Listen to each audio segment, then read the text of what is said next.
तो दोस्तों एक बार फिर से आप सभी का बहुत बहुत स्वागत है आपके अपने YouTube चैनल पर। आज की बड़ी खबरें और सभी मुख्य समाचार लेकर आए हैं, जहां पर इस वीडियो के द्वारा आप तक पहुंचाएंगे कि पीएम मोदी के खिलाफ चुनाव आयोग पहुंचा विपक्ष। पीएम मोदी की गई शिकायत, बड़ी मुश्किलें, विपक्ष ने बढ़ाया दबाव, कार्रवाई की मांग तेज।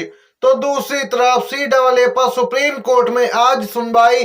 200 से ज्यादा याचिकाएं दायर की गई, जिन्हें सुनेगा सुप्रीम कोर्ट। बीजेपी शासित राज्यों में चला इलेक्शन कमीशन का डंडा। अब तक की सबसे बड़ी कार्रवाई देखने को मिली है। बीजेपी की सीटों पर पड़ सकता है इसका असर। जी हां दोस्तों, अगर आप लोग भी मानते हैं 24 का आम चुनाव सिर्फ इंडिया गठबंधन जीतेगा तो एक लाइक वीडियो को जरूर कीजिएगा। कमेंट बॉक्स में जरूर लिखिएगा we support India. BJP party और उसके नेता दिन पर दिन आदर्श आचार संहिता का उल्लंघन कर रहे हैं। जी हां दोस्तों, खास तौर पे विपक्ष प्रधानमंत्री को घेरने में लगा है। आपको बताते चले, विपक्ष के कुछ सांसदों ने चुनाव आयोग से पीएम मोदी के उस पत्र को लोगों को व्हाट्सएप पर भेजे जाने को लेकर कार्रवाई की मांग की है, जिसमें जनता से विकसित भारत के निर्माण के लिए समर्थन मांगा गया। आपको बताते चले दोस्तों, यहाँ पे सीधे तौर पर बताया जा रहा है कि यह निजता का खुला उल्लंघन है, ऊपर से आदर्श आचार संहिता का भी, कि आखिर इलेक्ट्रॉनिक्स और केंद्रीय आईटी मंत्रालय के पास मेरा मोबाइल नंबर कहां से आया, वे अनधिकृत रूप से किस डेटाबेस तक पहुंच रहे हैं। जी हां दोस्तों, आम जनता के मोबाइल व्हाट्सएप पर भी यह संदेश पहुंच रहा है और इस अनचाहे मैसेज को लेकर लोग यहां पे काफी चिंता में भी दिखे हैं कि आखिर उनका मोबाइल नंबर मंत्रालय के पास कहां से आया, कैसे प्राप्त हुआ। क्या दोस्तों आप लोगों को भी इस प्रकार का मैसेज मिला है या नहीं, जरूर बताइए अपनी भी राय कमेंट बॉक्स में लिखकर। और इस पूरे मामले को लेकर यहां पे विपक्ष ने चुनाव आयोग से शिकायत भी की है। वहीं पीएम मोदी ने किया आदर्श आचार संहिता का उल्लंघन, कार्रवाई करे चुनाव आयोग, कांग्रेस पार्टी की अपील। कांग्रेस ने पीएम मोदी पर चुनाव आचार संहिता का उल्लंघन का आरोप लगाया, कार्रवाई की मांग की। कांग्रेस पार्टी ने मुख्य चुनाव आयुक्त राजीव कुमार को लिखे पत्र में कहा कि राहुल गांधी ने बुरी शक्तियों के खिलाफ जंग की बात की थी, लेकिन प्रधानमंत्री के पद पर रहने के बावजूद नरेंद्र मोदी ने इसे धार्मिक मोड़ दे दिया। पीएम मोदी ने लोगों की भावनाओं को भड़काने की कोशिश की। यह चुनाव आचार संहिता का खुला उल्लंघन है। यहाँ पे चुनाव आयोग से कांग्रेस ने मांग की कि पीएम को इस तरह से सांप्रदायिक सद्भाव बिगाड़ने के लिए, चीजों को तोड़ मड़ोड़ के पेश करने के लिए यहाँ पे कार्रवाई की जाए, इन्हें रोका जाए। वहीं मोदी पर निशाना साधते हुए प्रियंका गांधी ने कहा कि प्रधानमंत्री को सिर्फ जनता का ध्यान भटकाना आता है, वे इसमें मास्टर हैं। देश की जनता महंगाई, बेरोजगारी, आर्थिक संकट से जूझ रही, नौजवान नाराज हैं, किसान आत्महत्या कर रहा है, महंगाई से लोग अपना घर नहीं चला पा रहे हैं। नोटबंदी, जीएसटी ने लाखों उद्योग चौपट कर दिए, लेकिन प्रधानमंत्री गैर जरूरी मुद्दे उठाकर जनता का ध्यान भटकाना चाहते हैं।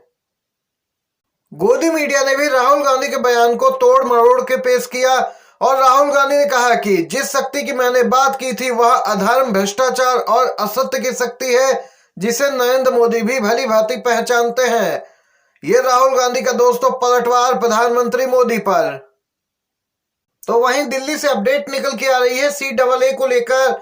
जी हां, CAA को लेकर दाखिल याचिकाओं पर आज सुनवाई करेगा सुप्रीम कोर्ट। CJI की अध्यक्षता वाली बेंच सुनवाई करने वाली है। SC में CAA को लेकर सभी याचिकाएं सूचीबद्ध की गई हैं। CJI की अगुवाई वाली पीठ में कुल 237 याचिकाएं सूचीबद्ध हैं। दोस्तों ये सुप्रीम कोर्ट की वेबसाइट से बड़ी जानकारी मिली है। आचार संहिता लागू होने के बाद चुनाव आयोग का चला डंडा। बीजेपी शासित राज्यों में बड़ी कार्रवाई, ज्यादातर राज्य बीजेपी शासित गृह सचिवों को हटाने के निर्देश। जी हां, लोकसभा चुनाव में निष्पक्षता सुनिश्चित करने के लिए चुनाव आयोग ने उत्तर प्रदेश, गुजरात, बिहार, झारखंड, हिमाचल और उत्तराखंड के गृह सचिवों को हटाने का आदेश दिया। आपको बताते चलें दोस्तों, यहाँ पे चुनाव आयोग ने 6 राज्यों के गृह सचिवों को हटाया है। उनमें ज्यादातर बीजेपी शासित राज्य शामिल हैं। चुनाव में ये अधिकारी प्रभावित कर सकते थे, किसी न किसी पार्टी विशेष का समर्थन कर सकते थे। इसीलिए यहाँ पे चुनाव आयोग ने निष्पक्ष फैसला लिया है, जिसमें पश्चिम बंगाल के DGP को हटाने का भी फैसला किया गया। चुनाव आयोग ने सभी राज्य सरकारों को निर्देश दिया था कि वे चुनाव संबंधित कार्यों से जुड़े उन अधिकारियों का तबादला करें जो 3 साल पूरे कर चुके हैं या अपने गृह जिले में हैं। हरियाणा से एक बिग ब्रेकिंग न्यूज निकल के आ रही है। नए मुख्यमंत्री नायब सिंह सैनी की सीएम पद पर नियुक्ति को चुनौती मिली है। आपको बताते चले पूरा मामला हाई कोर्ट पहुंच गया है, जिस पूरे मामले पर सुनवाई भी हुई दोस्तों। हाईकोर्ट ने मामले में हरियाणा सरकार, केंद्र सरकार, विधानसभा अध्यक्ष और चुनाव आयोग को नोटिस जारी कर जवाब दाखिल करने का आदेश दिया है। याचिका में आरोप लगाया गया कि नायब सिंह की मुख्यमंत्री के तौर पर नियुक्ति नियमों के खिलाफ जाकर की गई है। आपको बता दें कि यहाँ पे नायब सिंह सैनी विधानसभा के सदस्य भी नहीं है, हिस्सा नहीं है। सैनी अभी सांसद हैं, फिर भी उन्हें मुख्यमंत्री बनाया गया। याचिका में कहा गया कि राज्यपाल अनुच्छेद 164 के तहत राज्य की विधानसभा के बाहर के किसी व्यक्ति को मंत्री पद पर नियुक्ति नहीं कर सकते हैं। देख सकते हैं यहाँ पे इसे खुलेआम संविधान का मजाक उड़ाना बताया गया है और अब यहाँ पे सभी पार्टियों को नोटिस भी जारी किए गए हैं। अगली अपडेट की ओर बढ़ते हैं दोस्तों। कर्नाटक बीजेपी में बगावत। जी हाँ दोस्तों, पीएम मोदी की रैली में शामिल नहीं हुए ईश्वरप्पा निर्दलीय चुनाव लड़ने पर अड़े हैं। लोकसभा चुनाव से ठीक पहले कर्नाटक बीजेपी में बगावत नजर आ रही है। हावेरी सीट से इलेक्शन लड़ने के लिए बेटे को टिकट नहीं मिलने पर सीनियर नेता ईश्वरप्पा काफी नाराज है। शिवमोगा में आयोजित प्रधानमंत्री की रैली में वह शामिल नहीं हुए। बताया जा रहा है कि वह पार्टी से नाराज है और इस बार वह निर्दलीय चुनाव लड़ने पर भी अड़े हैं। ईश्वरप्पा ने घोषणा की कि वह लोकसभा चुनाव में शिवमोगा सीट से निर्दलीय उम्मीदवार के रूप में चुनाव लड़ेंगे। ईश्वरप्पा को मनाने की कोशिशों में लगे हैं बीजेपी नेता, लेकिन उनकी कोशिशें सफल होती नजर नहीं आ रही हैं। इसी प्रकार का माहौल कुछ महाराष्ट्र में भी और बिहार में बीजेपी के अंदर देखने को मिला है, जहां पर बागी तेवर स्पष्ट देखे जा रहे हैं सांसदों में। हरियाणा के सांसद और राजस्थान के चूरू से सांसद पहले ही बीजेपी छोड़ चुके हैं, कांग्रेस पार्टी ज्वाइन कर चुके हैं।